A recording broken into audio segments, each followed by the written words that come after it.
What's going on, guys? Today I'm going to show you how to put a dishwasher inside your island.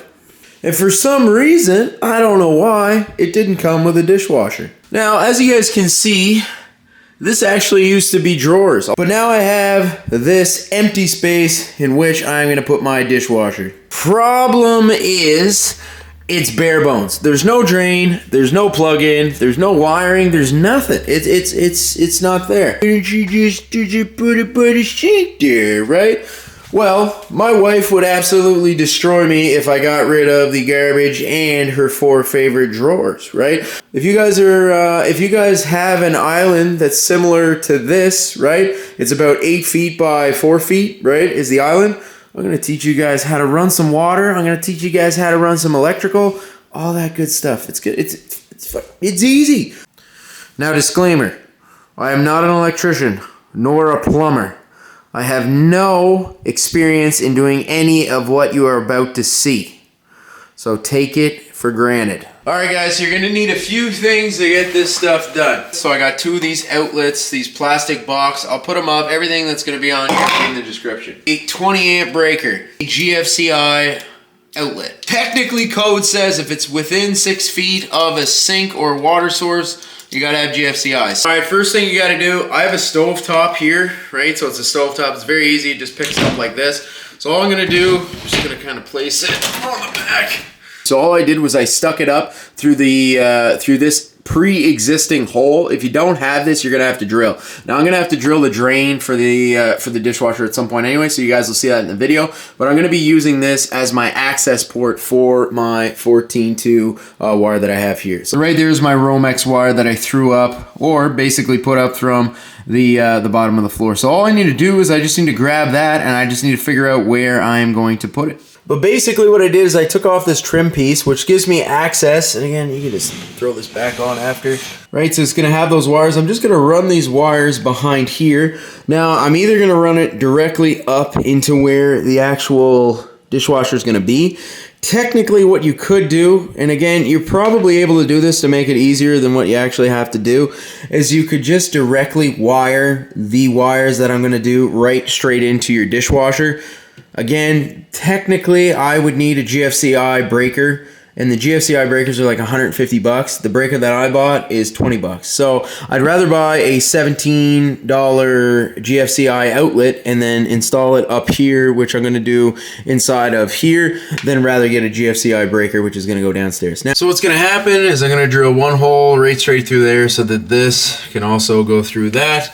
And then I'm gonna run the wire right up straight this wall. So I'm gonna have my outlet box up in the corner just like this, and once I have this cut out, which I'm gonna have it cut out basically right here, I can screw it from the other side.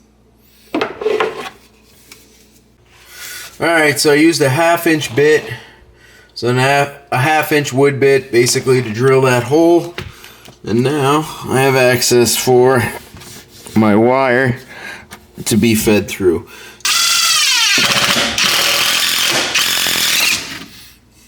You can kind of get a look at, right? It's coming from down there. It's going through that one hole that I drew. And this will all be kind of, you know, stapled up against this once it's all done. But then you're going to have your box cut out right there. So that'll be my next thing, is to cut out where the box is actually going to go. Hack job.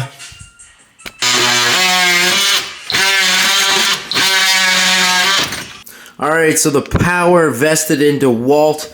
I have now got the outlet all done up. So as you guys can see, the outlet is going to be sitting right there. Now once the faceplate's over it, you won't see all the mess ups, you know what I mean? You don't have to be perfect. Again, if you're an electrician, I did alright for, you know, it's Friday night, a couple wobbly pops, everything's good. So the next thing what I did is I just pulled my wire up through the back of the box here, and yeah, I understand it's a little bowed there. I could just take it out and cut a little bit more down there and make it fine, which is probably what I'll do. But anyways, I just wanted to kind of show you guys what I'm going to do here, right? All right, so with this GFC breaker, if you guys just read the back, whenever you see a tension, you probably should do that. So the charge line is under here, and this is for feeding in series other outlets, right? So if you want to hook other outlets up to this, you use these two top ones here. But what you're going to be doing is you're going to be using the line, right? So it's pretty simple to install this. Again, I've watched videos saying, hey, you guys should pigtail. These GFCI breakers have these little things in the back. Again, I've seen some that don't on the videos when they pigtail, so it's pretty easy. These just kind of go inside of here. You'll loosen these up a little bit. It also says not to loosen these up too much or it will pop out and ruin your breaker. Or you can pop out and you ruin your receptacle, I think. Has happened to me before. But basically, you just press it in there and tighten back up. And then you would have a solid connection, which you'll see here in a second. All right, first thing, I gotta expose some of this wire. So I'm going to cut it. You know, if I need more, I will, but I'm just gonna take my, my X-Acto knife, whatever you wanna call this, like that, and it'll just kinda just come right off. Just like that. Up on Amazon. Everything will be on Amazon down below too if you guys need it. But how these work, again, I had to take a look at it. So each one has a different size to strip wires, right? Because some wires are smaller than others. So what I like to do is you start with the biggest just to make sure, right, you're not digging into it. So that one just easily slips off. I know this is the ground, but then you go to the next one, right? And there it has a little bit of tension. So I'm going to use the second hole in my strippers to strip the wire here. So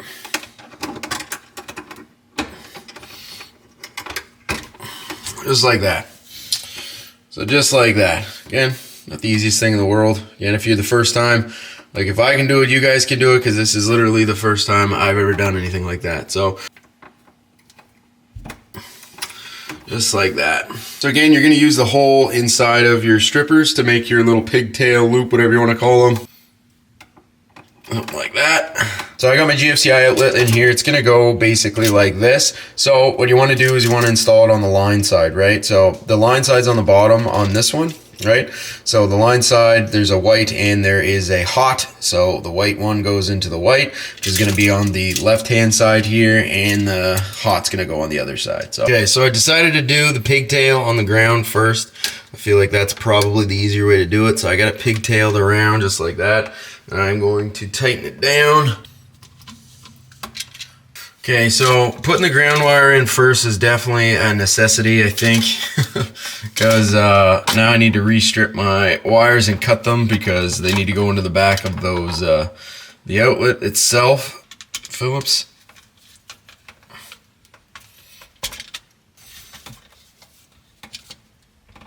Make sure that's tight. That all works itself out. Recheck your wires and all that stuff. Again, a lot of people in videos are saying, don't just use those back things, actually use like loops. But this one, like, I don't know if it's like the 12-2 wire that I'm using for this or not, that it's a lot thicker, and I cannot get the loop in there to save my life. So I'm just gonna pull this kind of back into the receptacle on the other side. It'll fit right in there, like so.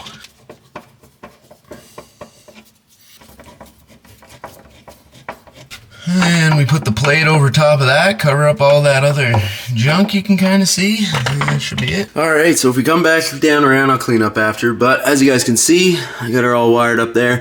Now you don't want exposed wires. I did have some exposed wires once I came back, so you want to make sure you got at least like a 1/4 inch inside of this box. I have about a full inch of this actual I don't know, whatever you call this, like wrapping, I guess, inside the back of this box. So hopefully that's all good there. And again, she's in there nice and tight. She's there. And the cord runs underneath, like behind my trim, and then goes down into my basement. So, final result looks like that. Once the cover's over that, it'll kind of fix everything up, and then hopefully she'll work. Alright, so we're back down into the basement. As you guys can see, that's where my wire runs up. So my game plan is, got lots of wire. I got some left over, which is what I was looking for. So I had it from upstairs, right? So up there through that. And I ran it through, I had to drill a 1.5 inch hole right there. I did do that just for myself so I could run that wire through. I had to drill 2 holes. So one there and one there. As long as you leave, at least what I've been watching, at least 2 inches from either the top or the bottom of your floor joist, you're fine. So then, those are my only 2 holes. Then I ran it through a pre-existing hole, I think for all the outlets that are down here. That's a pre-existing hole. That's a pre-existing hole. And then I'm gonna have it up against here, nice and tight, all that good stuff. And then I'm gonna put it into one of these down here. Alright, so I got this one out right here. You can take some pliers or whatever. Have some pliers, take this out. Again, whatever you want to do. So then I can get this little piece out on which, you know, that's what's going to go on there. You guys can see, took this little part out right here. Again, that's where my wire is going to go. I had to go to Home Depot or Home Hardware to pick up one of these bad boys right here. So basically what this is, it's like a wire holder. It'll go inside like this. I think all the other ones in here, just like the plastic ones, these are the only ones that they had there. So it'll probably go like this inside, and then you can just kind of clamp down what wire that you need right there. But I'll show you, shut off your main breaker, and just flick it like that. All right, so now power to my whole house is off, and I can start working away. I have one of these, okay, so you should be able to check.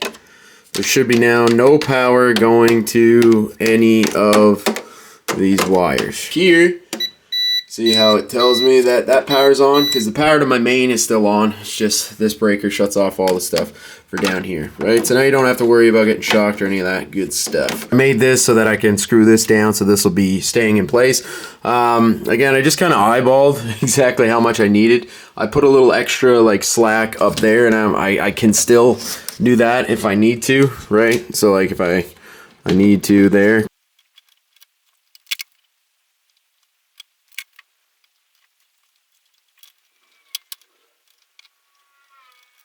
So you guys can see how I wired this. So this is the new breaker. So this is the new breaker here. I got it turned off right now, but basically I just ran my wire, got my wire clipped down here.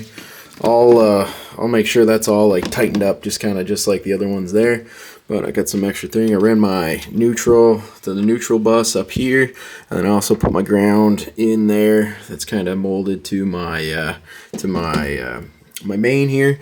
And then I just have my straight black hot to breaker. So hopefully that's all good. I also had to fix my stove. So this is my stove breaker as well. So they were using the stove. I don't know why this is what it was, but the neutral wire right here for the stove was actually on my ground bar, which was up here. So I changed that up and put it on the neutral bus all the way up here at the top. So hopefully, again, is this the cleanest way you can do it? Is this the cleanest box you ever seen? I'm assuming this was kind of professionally done on this side. As you guys can see, it's kind of nice, clean looking here. This is kind of just all mangled and put together at the last minute, those types of things. So again, if I ever did want to hire an electrician to kind of do this half of the panel, I could, or have one of my buddies over who's an electrician, those types of things. But anyways, hopefully this kind of worked. I had to change a few things around on the neutral bus, but again, power's off. Always work on with the power off, but hopefully everything works and we'll have an outlet that is working. So I'm going to turn the power back on. Let's see what happens.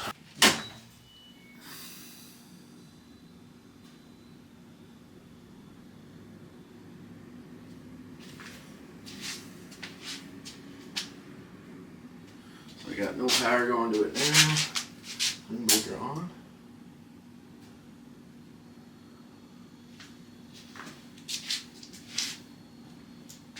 That is nerve-wracking. So there's got to be power going to it now. I'm assuming we're going to go upstairs and kind of take a check, I guess.